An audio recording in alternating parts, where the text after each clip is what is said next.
53ஆம் சங்கீதம்.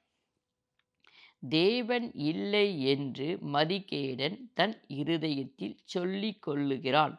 அவர்கள் தங்களைக் கெடுத்து அருவருப்பான அக்கிரமங்களைச் செய்து வருகிறார்கள். நன்மை செய்கிறவன் ஒருவனும் இல்லை. தேவனை தேடுகிற உணர்வுள்ளவன் உண்டோ என்று பார்க்க தேவன் பரலோகத்திலிருந்து மனுபுத்திரரை கண்ணோக்கினார். அவர்கள் எல்லோரும் வழி விலகி ஏகமாய் கெட்டுப் போனார்கள். நன்மை செய்கிறவன் இல்லை, ஒருவனாகிலும் இல்லை.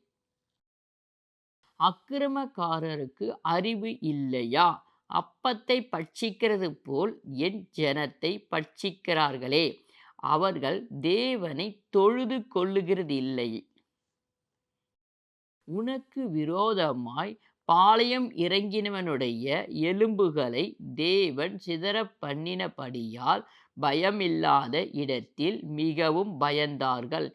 தேவன் அவர்களை வெறுத்தபடியினால் நீ அவர்களை வெட்கப்படுத்தினாய். சியோனிலிருந்து இஸ்ரவேலுக்கு இரட்சிப்பு வருவதாக.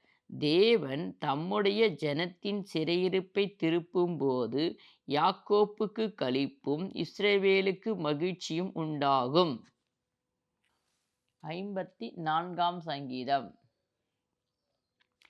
தேவனே, உமது நாமத்தின் மித்தம் என்னை இரட்சித்து உமது வல்லமையினால் எனக்கு நியாயம் செய்யும்.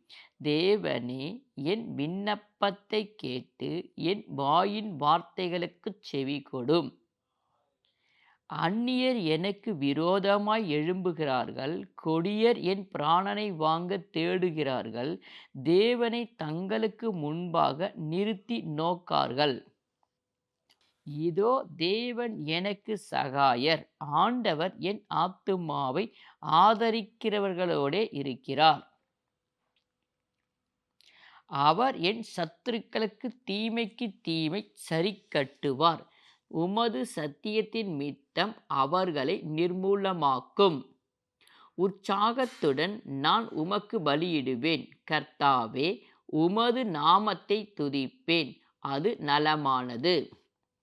அவர் எல்லா நெருக்கத்தையும் நீக்கி என்னை விடுவித்தார்.